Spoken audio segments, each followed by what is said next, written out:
हरे कृष्णा। सभी भक्तों का स्वागत कृष्णा डिवोशन यूट्यूब चैनल पर। पूजा कृष्णा दासी के द्वारा हम सब श्रवण कर रहे हैं श्री कृष्ण चरित अमृतम।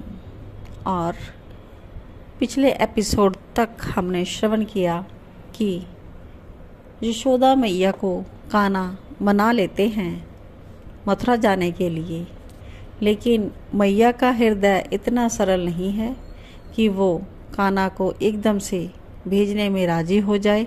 और अगर हाँ कह भी दे भेजने के लिए तो क्या उसके दिल पर क्या बीतेगी।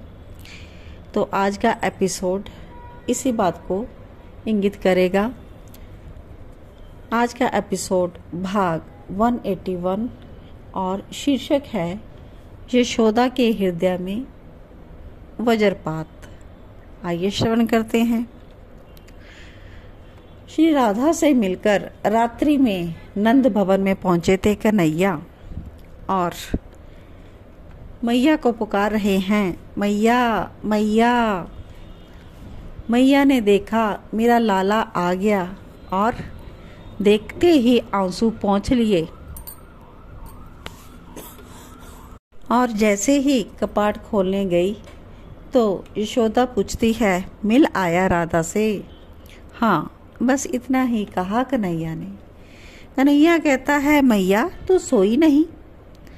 हंसी ये सुनकर मैया फिर कुछ बिना बोले ही अपने लाला को ले गई और पलंग में सुला दिया। सो जा तू मैया, तू भी सो जाना। अपनी मैया का पल्लू पकड़ लिया। ठीक है। मैया वापस आ गई और सिर में हाथ फेरने लगी। लाल के आंखें बंद कर ली कन्हैया ने। कन्हैया को थपथपी देती रही, उसके मुख चंद्र को निहारती रही। जिसे देखो बिना इनका जी नहीं लगता था, पर कल से फिर हृदय चित्कार उठा। कल ये यहाँ नहीं होगा। फिर हिलकियों से रो पड़ी वो।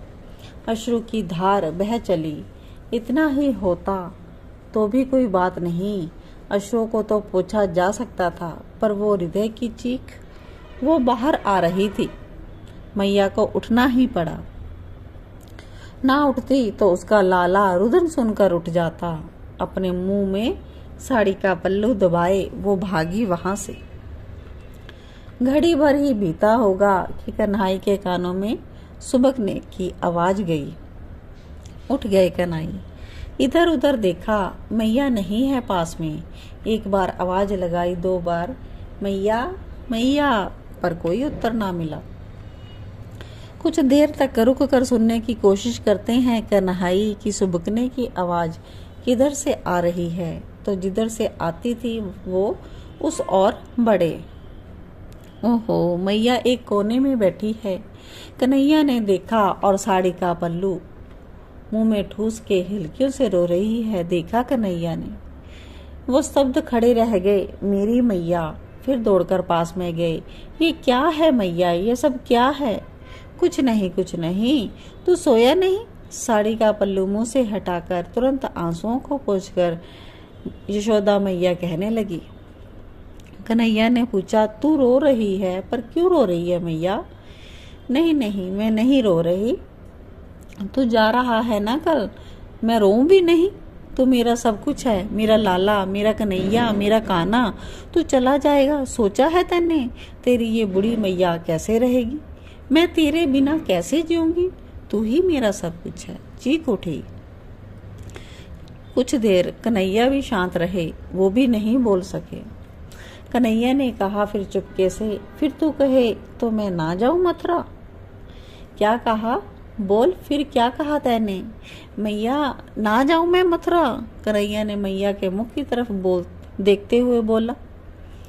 देखती रही अपने लाल को। बड़ा हो गया है तू, बहुत बड़ा। जा, तेरी मैया इतनी भी स्वार्थी नहीं, अपने सुख के लिए तुझे रोके। जा, मैया यशोदा बोली। पर तू आएगा ना? फिर अश्रु छलक पड़े। कितना रोकेगी इन्हें मैया? हाँ, परसों आ जाऊंगा मैं। बैठ गई, अपने लाल के मुख को चूमती है। फिर बोली, नींद आ रही है? कन्हैया ने कहा, हाँ। चल सो जा मैया, तू भी सो जा ना। कन्हैया ने मैया का हाथ पकड़ा और दोनों चलते हैं।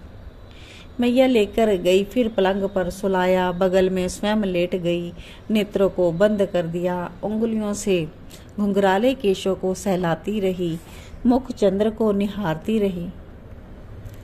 सुबह कल जल्दी नहीं उठाऊंगी सोच रहती है, ऐसी उसकी क्यों उठाऊं। तभी कुछ आवाज सुनाई दी बाहर। रात्रि में अक्रूर किसी ग्वाले से बातें कर रहे थे, उन्हें भी नींद नहीं आ रही थी। यशोदा सुनने की कोशिश कर रही है। अक्रूर कह रहे हैं किसी ग्वाले से। ग्वाले ने पूछा होगा ना, क्यों लेके जा रहे हो हमारे नंदनंदन को। तो अक्रूर कह रहे थे। मैया यशोदा ने जब उस बात को सुना तो ओहो, वज्रपात हो गया। कृष्णा देवकी और वसुदेव का पुत्र है। इसे कंस से छुपाने के लिए गोकुल में वसुदेव लेकर आए थे। वो ग्वाला लड़ने लगा अक्रूर से, पर ये यशोदा शून्य में ताकती रह गई। विधाता ने वज्रपात कर दिया इस ममता की मारी यशोदा के ऊपर। कन्हैया मेरा पुत्र नहीं है, ऐसा सोचकर, ऐसा सुनकर उसके हृदय पे वज्रपात हो गया। तो आज का एपिसोड यहीं तक। इसके आगे हम कल को कंटिन्यू करेंगे। यशोदा का नंद लाला ब्रज का उजाला है, मेरे लाल से तो सारा जग झिलमिलाए। रात ठंडी ठंडी हवा गा के सुनाए, जू जू जू जू जू जू जू जू जू।